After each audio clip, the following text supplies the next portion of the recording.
Hello, I hope you are doing well and feeling empowered.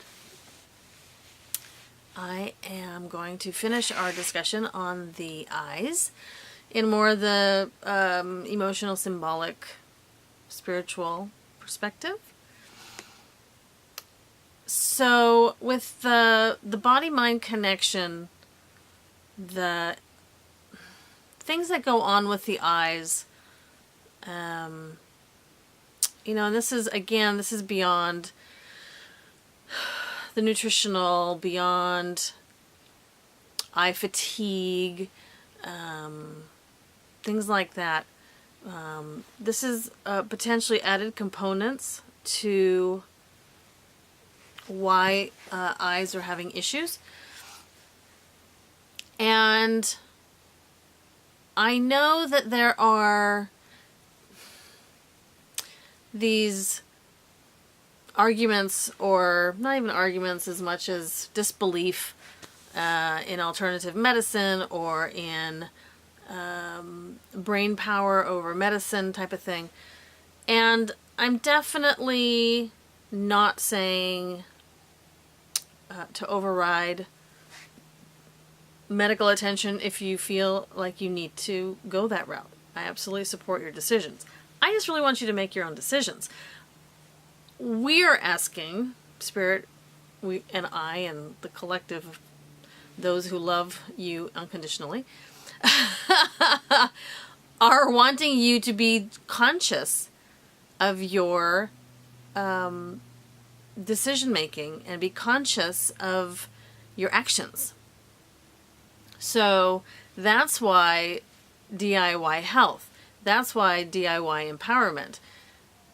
If you only have one source of information, then obviously that's going to dominate your decision-making process, unless you really follow your instincts and that leads you to do some self-exploration, research, etc. Okay, so the eyes. The eyes, for a long time people have said that your eyes are the window to your soul, which is true. When we look at people, we can choose to train ourselves to look at just the physical. How do they look? Get stuck in the outfit or in the chaos of an outfit or in their weight, how they did their hair, how they did their makeup, how they're wearing their suit, how they're wearing a beard, etc. So we can get there and we can get stuck there. However, you know that there are many, many times when you have asked somebody, how are you? Which is another thing we do in our society. Oh, how are you? Great, fine. Okay, good. See you later. Bye. And it's crap. It's not true. So I am sure that you have experienced throughout your lifetime moments where you ask somebody, how are they doing? How are they feeling? And they say some quick, non-truthful answer because it's polite.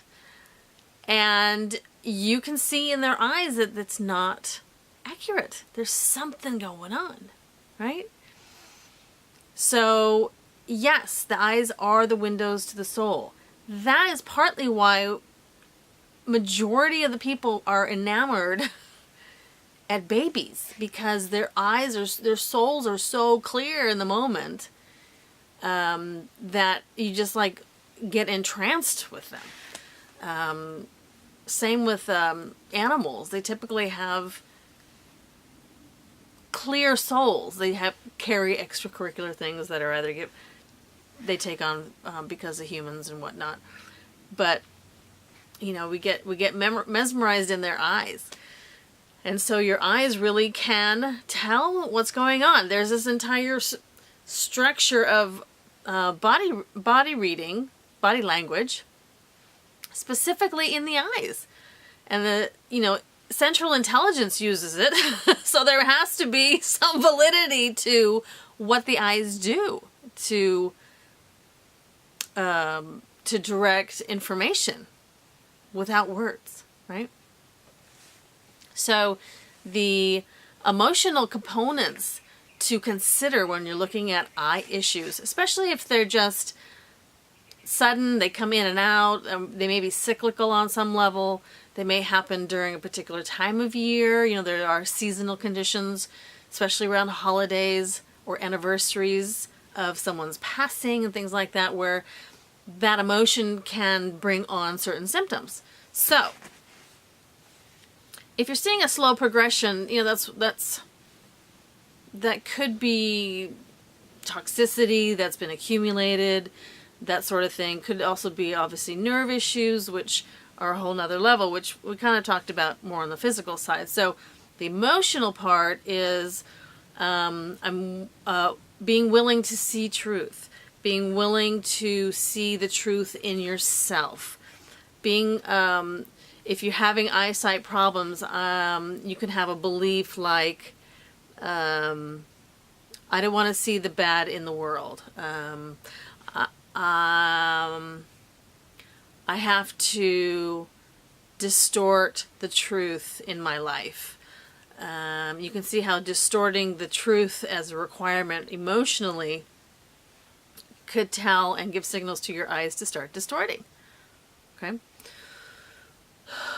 Certainly the belief, well, I'm at this age now, my eyes should go bad. Well, that's a prophecy you can fulfill if you want to. You don't have to, but the body will comply if that's what you keep telling it as information. We call it, you know, it's basically self-programming, right? So, other parts of eyes.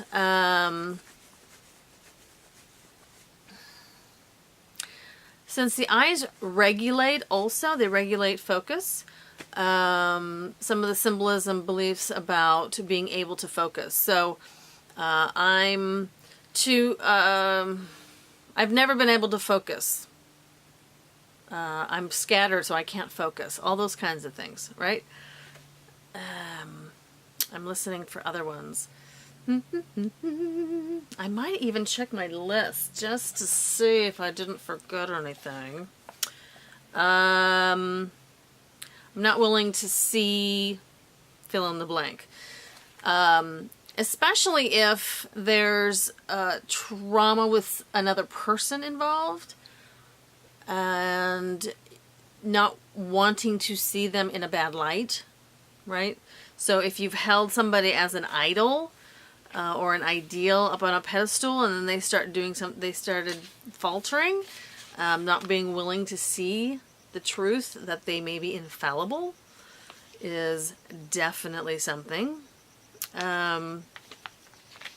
Dry eyes could signify the lack of willingness to cry over something. You're holding back your tears. I'm looking to see if there's anything else that I forgot. The eyes are so cool because you can really... I'll tell you a story. So, being a face and body painter, I often have painted at IMATS, which is International Makeup Trade Show.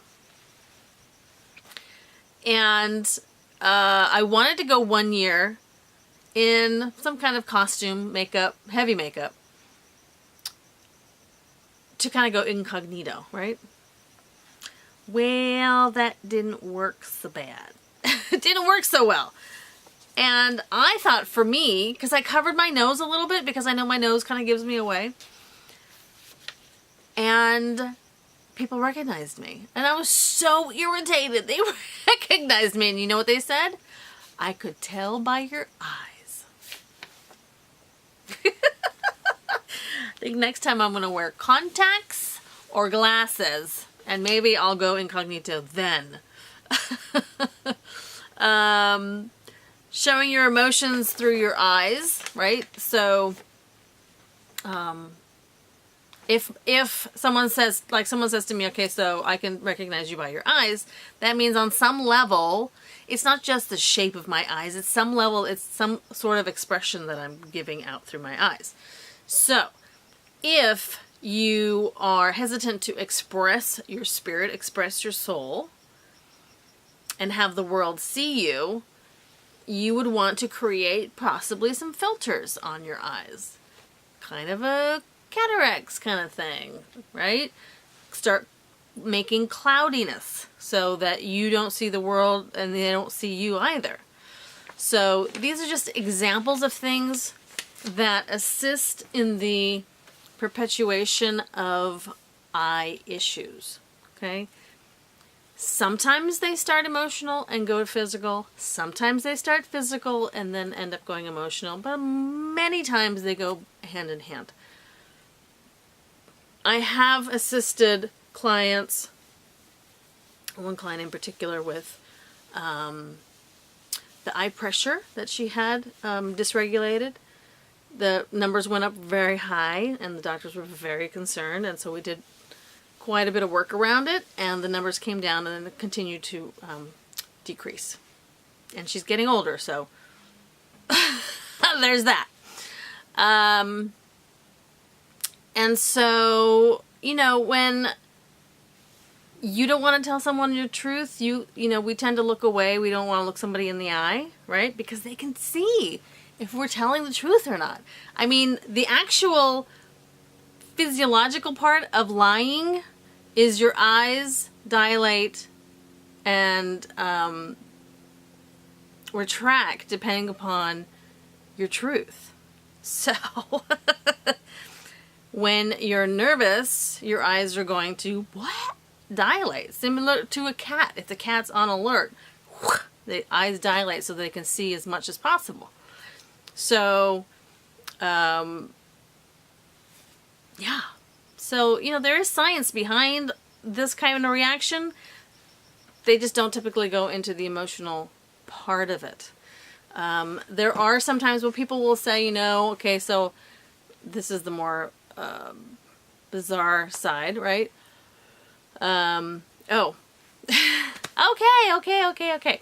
So, if you're on a date, now I've been married 25 years plus, so I don't need to look at this stuff, but if you're on a date or you're talking to someone and you really want to know what they're thinking about and how they're feeling about what they're saying, watch the eyes.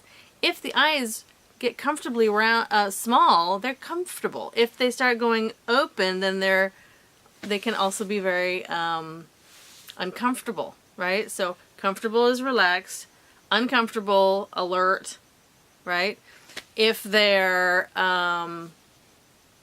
really listening to you and you're really looking at their eyes, you'll be able to tell if they're working it, excuse me, which means they're not being truthful with you, or they're being honest with you and they're comfortable in their skin. And now I forgot my other example that I was going into. Oh well. Yeah, dating. Woof. Good luck. Dating. Oh my gosh. Oh, I should write a book about ways to tell what the person is really feeling about what you're saying. And they're just feeding you a line. If you can't feel it, you may be able to look at it through the eyes, right? Okay. I think that's it, guys, gals. I think that's it. So yeah, the eyes are really cool, and they tell a lot about what you're really feeling, what you're really saying, and so pay attention, get an idea. You know, it's fun to listen to people that you've listened to for a while, but in a different way, through the eyes. So be well. Oh, I know what it was. It just popped back in my head. Thank you. Okay, so more on the woo-woo side, which I can go comfortably. I don't go there a lot as far as karma, because I have thoughts about karma that I'm not sure I should start sharing yet or not. I probably will soon, eventually, if I keep taping. Because karma's a little messed up out there right now. Anyway, some people who are more on the spiritual, mystical side will say that their eyes are bad because of a past life. Something happened, something trauma, or they, you know, whatever they're paying themselves, they have to pay back for. Let me just start the conversation with, that is not the full story. And while you can have a propensity to have issues if it's something that got carried over from another lifetime or from something down in the family line, it's kind of like genetics but on the spiritual side. That energy can be handed down as well. And but the expression of karma is not accurate as it's majority of the time being spoken of. And so if you're interested in having me talk about it, mention it in the comments below, and then we'll see. It's an interesting conversation. And in the meantime, treat your eyes well. There are natural remedies for the eyes besides homeopathics. There are things very simple, more folklore-esque, where you can, if your eyes are tired, you can get 2 chamomile tea bags and put them on your eyes.